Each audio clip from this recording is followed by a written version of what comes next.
Yer atrofida ko'rinmas radiatsion qamoq bor. Yer magnit maydoni ichida zaryadlangan zarrachalar to'planadi va ikki kamar hosil qiladi. Bu kamarlar quyosh shamolini to'sadi, lekin sun'iy yo'ldoshlar uchun xavf tug'diradi. Bugun kashf tarixi, ichki va tashqi kamar farqi, yo'ldoshlar nega himoya rejimiga o'tishi, kuchli bo'ron ssenariysi va himoya texnologiyalarini ko'rib chiqamiz. 1958-yilda Explorer 1 sun'iy yo'ldoshi radiatsiyani o'lchash uchun Geiger hisoblagichini olib chiqdi. Qurilma ayrim balandliklarda g'alati sakrashlarni ko'rsatdi. Keyin sanash tizimi to'lib ketdi va signal jim bo'lib qoldi. Aynan shu nosozlik kabi ko'ringan belgi yer atrofida zarrachalar kamarini ochib berdi. Kashf James Van Allen nomi bilan bog'lanadi. Bu kashf kosmik fizika uchun burilish bo'ldi. Quyosh shamoli va kosmik nurlar zaryadlangan zarrachalarni yerning magnit maydoniga olib kiradi. Magnit kuch chiziqlari zarrachalarni shimol va janub qutb orasida qayta sakratib turadi. Keyin zarrachalar yer atrofida halqa bo'lib aylanadi va ikki katta kamar hosil qiladi. Kamarlar kuchi quyosh faolligiga bog'liq. Chunki bo'ronlar magnit maydonni siqadi va zarrachalar oqimini oshiradi. Shu sababli bu kamarlar doim o'zgarib turadi.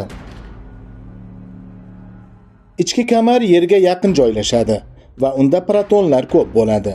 Odatda u taxminan 1000-12000 kilometr balandlik oralig'ida uchraydi.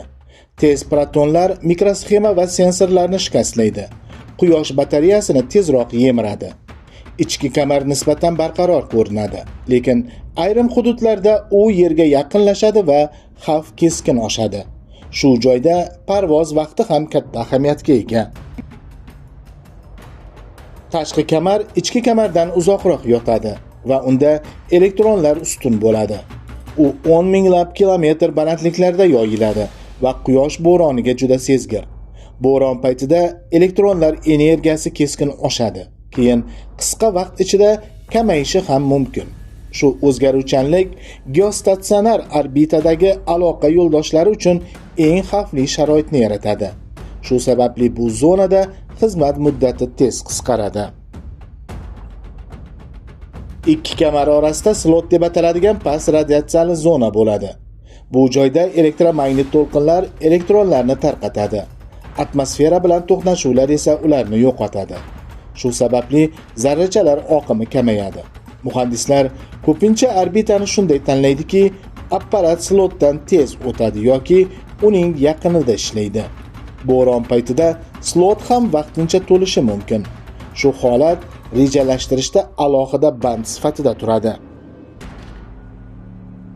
Janubiy Atlantika anomaliyasida yer magnit maydoni sustroq bo'ladi. Shu sababli ichki kamar past orbitaga yaqinlashadi va taxminan 200-250 kilometrgacha cho'kib tushadi.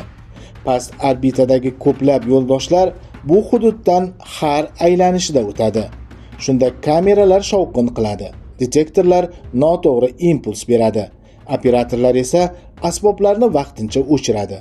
Hubble teleskopi ham shu tartibni qo'llaydi. Yo'ldosh o'chdi degan holat ko'pincha himoya rejimi bo'ladi. Radiatsiya xotirada bitta bitni almashtiradi yoki sensorlarda soxta signal paydo qiladi. Dastur xavfni aniqlasa, keraksiz yuklamalarni uzadi. Prosessorni qayta ishga tushiradi va quvvatni tejaydi. Bu reja apparatni saqlab qoladi. Yer markazi telemetriyani tekshiradi. Bitta yuqori energiyali zarracha mikrosxema ichidan o'tganda u zaryad izini qoldiradi. Shu iz xotiradagi qiymatni o'zgartiradi va bitta hodisali xato yuz beradi. Natijada vaqt sinxroni, yo'nalish nazorati yoki buyruq ketma-ketligi buziladi.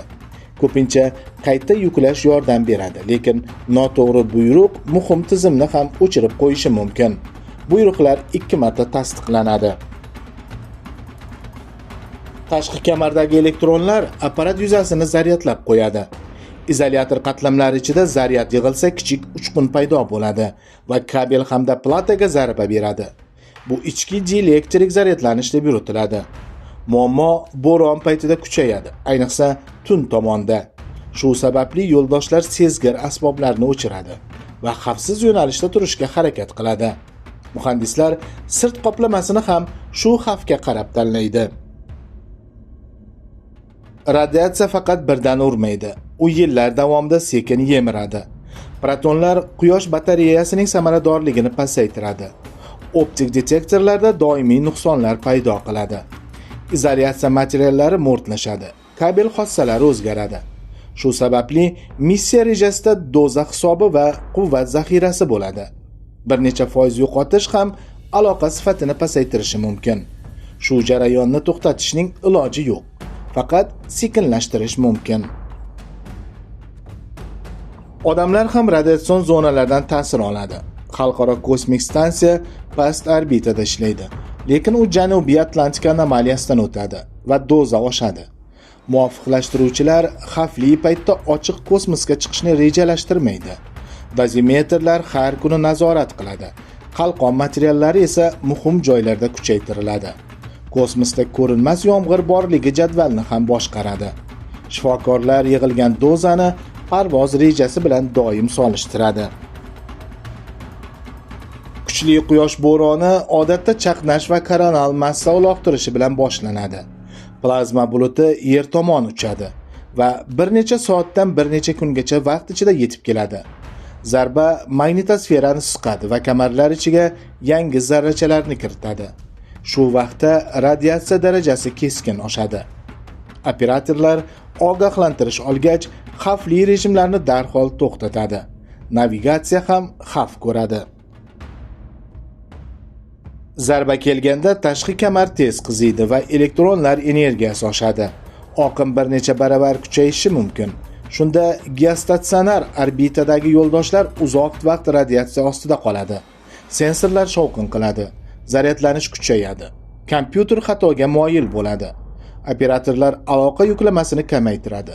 Yo'ldoshni himoya rejimiga o'tkazadi va barqaror yo'nalishni ushlab turadi. Zaxira kanallar ishga tushadi. Bo'ron oqibatlari yerda ham ko'rinadi. Magnit maydondagi tez tebranishlar uzun elektr uzatish tarmoqlarida tok induksiya qiladi. 1989-yil 13-martdagi geomagnit bo'ron Quebec elektr tizimida katta uzilish keltirib chiqardi va millionlab odamlar elektrsiz qoldi. Shu tajriba kosmik ob-havo xavfini real infratuzilmaga bog'ladi. Bugun tarmoq operatorlari yuklamani oldindan qayta taqsimlaydi. Transformatorlar qiziydi. Himoya relelari esa tez ishlaydi. 2003-yil oktябrdagi kuchli bo'ronlar vaqtida ko'plab yo'ldoshlar himoya rejimiga o'tdi. Operatorlar ayrim asboblarni o'chirdi, yo'nalishni barqaror holatda ushladi va quvvatni tejadi. Foydalanuvchi buni uzilish deb qabul qiladi, lekin apparat shu yo'l bilan tirik qoladi. Bo'ron pasaygach, tizimlar bosqichma-bosqich qayta ishga tushadi. Bu protokol oldindan yozib qo'yilgan bo'ladi. Ba'zan tiklanish kunlab davom etadi. Himoya texnologiyalarida vaqt ham muhim omil bo'ladi. Kuzatuv markazlari Quyoshdagi faollikni sun'iy yo'ldoshlar va yer stansiyalari orqali kuzatadi. So'ng ogohlantirish beradi. NOAA kosmik ob-havo markazi shunday xabarlarni tarqatadi. Operatorlar ogohlantirish olganda orbitani sozlaydi. Xavfli manyovrlarni kechiktiradi va zaryadlanishni kamaytiradigan rejimlarni yoqadi. 1 soat oldingi xabar ham katta farq qiladi. Birinchi texnik chora qalqon materiallari bo'ladi. Alyuminiy korpus ko'p zarrachani ushlab qoladi, lekin og'irlik raketa narxini oshiradi. Protonlarga qarshi vodorodga boy materiallar, masalan, polietilen ko'proq yordam beradi. Muhandislar qatlamlarni turlicha joylashtiradi va eng muhim bloklarni ichki qal'aga joylaydi. Har gram hisoblanadi, chunki orbitaga ko'tarish qimmat turadi. Dizayn boshida qilingan xato keyin tuzalmaydi. Ikkinchi chora radiatsiyaga chidamli elektronika bo'ladi. Maxsus mikrosxemalar radiatsiya zarbasida ham barqaror ishlaydi. Chip ichida tok qamalib qolishi kabi holatlar esa kamroq uchraydi. Muhandislar komponentlarni nurlantirish sinovlarida tekshiradi va orbitada olinadigan dozani oldindan hisoblaydi. Ba'zi tizimlar past tezlikda ishlaydi, chunki zaxira va filtrlash xatoni kamaytiradi. Dastlabki xarajat katta bo'ladi, lekin missiya xavfsizligi oshadi. Uchinchi chora dasturiy nazorat va zaxira tizimlar bo'ladi. Xotira xato tuzatish usuli bilan ishlaydi va bitta bit o'zgarsa ham ma'lumotni qayta tiklaydi. 2 yoki 3 kompyuter bir buyruqni solishtiradi va ko'pchilik chiqargan qaror bo'yicha ishlaydi. Kuzatuvchi taymer tizim qotib qolsa, uni avtomatik qayta ishga tushiradi. Shu usullar radiatsiya zarbasida ham boshqaruvni saqlab qoladi va aloqa uzilishini kamaytiradi. Van Allen kamarlaridagi sir shunda. Ular qattiq devor emas, doimo o'zgaradigan tizim hisoblanadi. Van Allen problari 2012-2019 yillarda kamarlarning bo'ron paytida qanday kengayishi va qisqarishini o'lchadi.